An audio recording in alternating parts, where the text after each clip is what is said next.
Hello everyone, welcome to one more class of English for academic purposes. Na aula de hoje a gente vai falar um pouquinho sobre o uso do dicionário na compreensão de textos. Alguns de vocês talvez já tenham ouvido, numa história, do inglês, que uma palavra em inglês ela pode ter diversos sentidos, assim como acontece no português.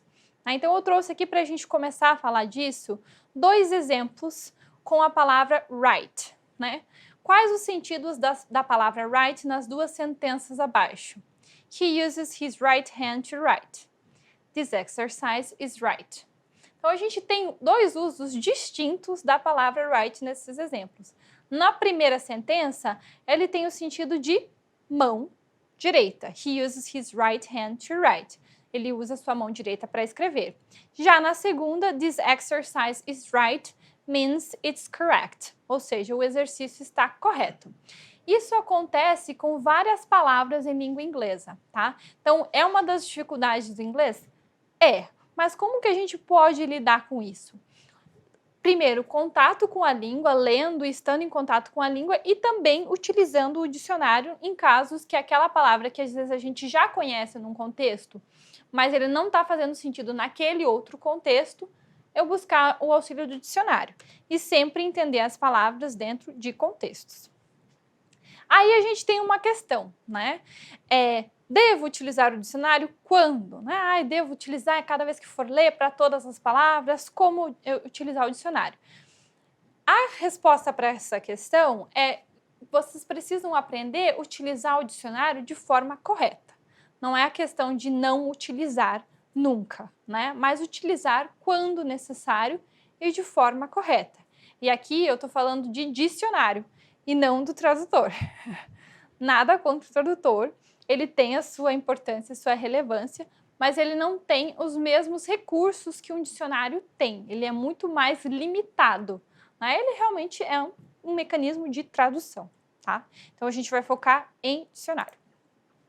Trouxe para vocês aqui alguns exemplos de dictionaries, de dicionários bons, Primeiro a gente tem um dicionário monolingüe, que é um dicionário que é todo em inglês, que todas essas versões aqui têm monolingüe, O dictionary.com, se eu não me engano, é só monolingüe, ou seja, tudo em inglês. Você digita a palavra lá, ela vai aparecer a definition, a definição e as example sentences, as sentenças de exemplo, 100% em inglês. Esse tipo de dicionário, ele é muito bom para alunos intermediário e avançado, tá? Alunos que estão começando, muitas vezes irão precisar de uma tradução para o português para poder clarear as ideias, Mas vocês podem também, alunos iniciantes, podem tentar utilizar o monolingüe e ver o que vocês acham, tá? Eu acho que o dicionário é muito pessoal. Você vai usando, você vai testando e vê aquele que combina mais com você.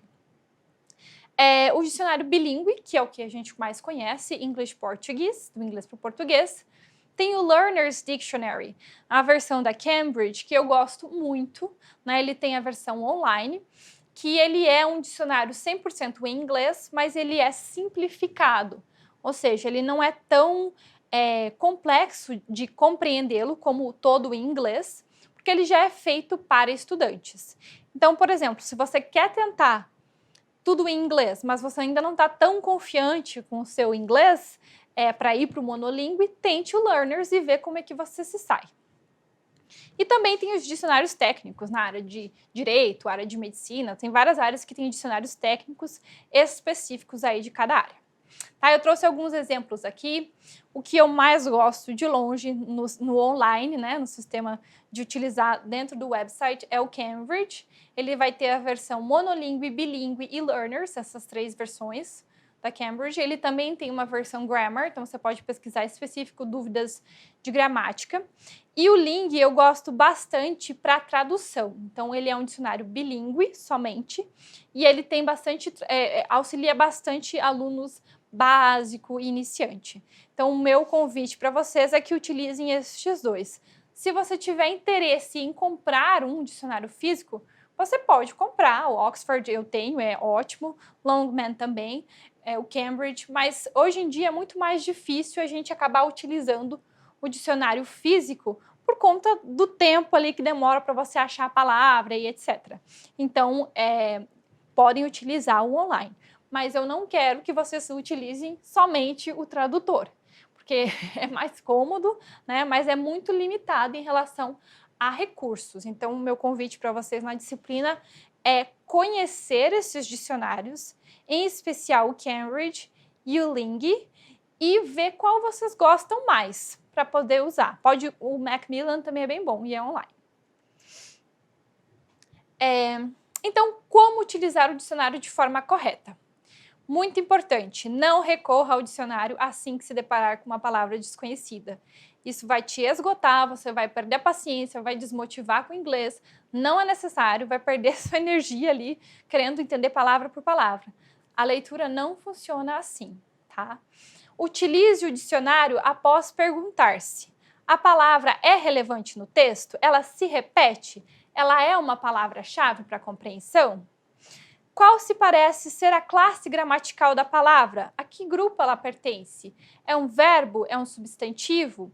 Se for um verbo ou um substantivo, muito provável, principalmente verbos, você vai precisar buscar porque ele vai te provavelmente modificar muito o sentido dentro do texto, especialmente se aquela palavra se repete várias vezes, tá?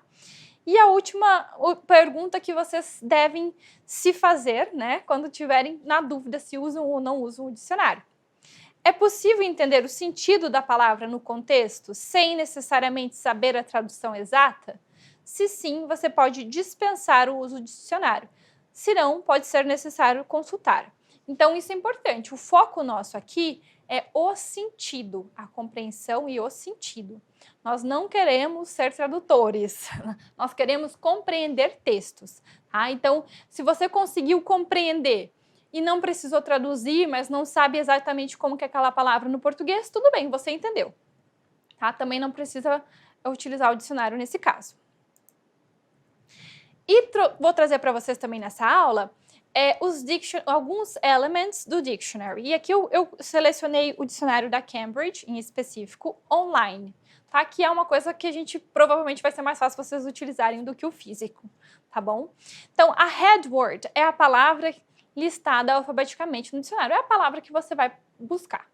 For example, friendship, né? Você buscou lá friendship. Ah, eu esqueci de falar, aqui eu trouxe o exemplo do dicionário da Cambridge, na versão Learners, tá? Então é uma versão em inglês, mas mais simples do que a versão monolíngue. Tá? Então a head word é a palavra que você buscou. Aí a gente vai ter o type of word, né, que vai indicar a classe gramatical, verbo. Esse noun aqui é o nosso substantivo, adjective, adjetivo, etc.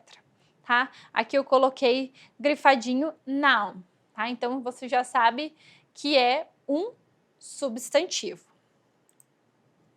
Aqui eu trouxe um parênteses, né, sobre as classes gramaticais. Meu objetivo no vídeo não é explicar as classes gramaticais, ficaria muito longo e a gente perderia o foco, mas só relembrar algumas delas que a gente vai trabalhar também um pouquinho mais para frente, tá? Algumas comuns são os verbs, os verbos, né, que eles vão demonstrar ação ou estado. Nouns, substantivos, e aí a gente tem person, animal, thing, place, feeling, idea, pessoa, né? Se refere a uma pessoa, um animal, uma coisa, um lugar, sentimento, ideia, vocês sabem, é um substantivo como no português. Pronouns, replaces a noun, então a gente tem os pronomes que eles vão substituir o nome, tá? Os adjectives, que vão estabelecer características, né, sobre substantivos e pronomes. Adverbs. Os advérbios, eles nos dão informação sobre verbos, majoritariamente sobre verbos, mas em alguns casos sobre outros advérbios e também sobre adjetivos, tá? As prepositions são aquelas palavrinhas pequenininhas, né? In, at, on, off no inglês, né? Que são utilizadas para mostrar direção, tempo, place, lugar, spatial relationships, relações espaciais ou para introduzir um object. E as conjunctions, que são utilizadas para linkar frases, orações e sentenças, tá? São as conjunções, assim como no português. Então, se você tem alguma dificuldade com isso no português, talvez você vá ter um pouquinho no inglês. Se você não tem dificuldade com isso no português, isso vai ser mais fácil para você compreender no inglês, ok? Voltando aqui para os elementos do dicionário, tá? Pronunciation. Então, os dicionários online, eles contam com o recurso, né, que a gente só tem no online, da pronúncia. No caso do Cambridge, a gente tem essas duas opções, US, que se refere ao inglês americano, e UK, ao inglês britânico. Então, você clica lá e escuta como é que é a pronúncia. Eu coloquei aqui uma sugestão para vocês para difficult and different words. Então, se você estiver querendo aprender como fala uma palavra, por exemplo, friendship, mas para você está um pouco difícil, você está escutando lá no dicionário, pode usar o tradutor também para pronúncia, o tradutor é muito bom para pronúncia, mas você não está ainda conseguindo pegar a pronúncia correta. Tem esse dicionário aqui, que ele se chama Youglish, ele é só para pronúncia, tá? Você vai conseguir contar com pronúncias de inglês britânico, americano, australiano e ainda dá a opção de outros. Então, eu gosto muito disso porque é a língua real, né? Na língua viva não é só US, UK, né? Temos pessoas no mundo inteiro falando inglês com diferentes accents, com diferentes sotaques. Então, dê uma pesquisadinha, é bem legal, ele faz um compilado de vídeos do YouTube de pessoas reais falando a palavra que você digitou. Vale a pena. Phonemic Transcription, a descrição fonêmica, isso aqui para nós não é tão relevante, mas só para vocês saberem que existe, a transcrição fonêmica é essa coisinha aqui nesses símbolos entre parênteses, tá? Todo dicionário tem, inclusive o físico. E aí a parte mais importante para nós, definition. Tá? A definição descreve e explica o significado particular da palavra. Se houver mais de uma definição, elas são ordenadas pela frequência de uso. Assim, a definição mais comum deve vir antes. Então, como a gente falou lá no início, né, os dois significados da palavra right, né? Vocês vão pesquisar lá no dicionário, vocês vão encontrar vários significados, vários sentidos, vários usos para a palavra right. Né? E aí você vai ter que perceber qual é o uso que está sendo, qual é o significado da palavra right dentro daquela sentença que você está lendo. Né? Então, às vezes não vai ser a primeira definição do dicionário, vai ser a segunda. É por isso que o dicionário ele tem mais recursos que o tradutor, que só traduz ali, e é isso mesmo. O tradutor melhorou um pouquinho, né? Agora ele até tem alguns recursos de dicionário, mas ainda é bem limitado, tá? E aí a gente tem aqui a definition, the relationship between people who are friends.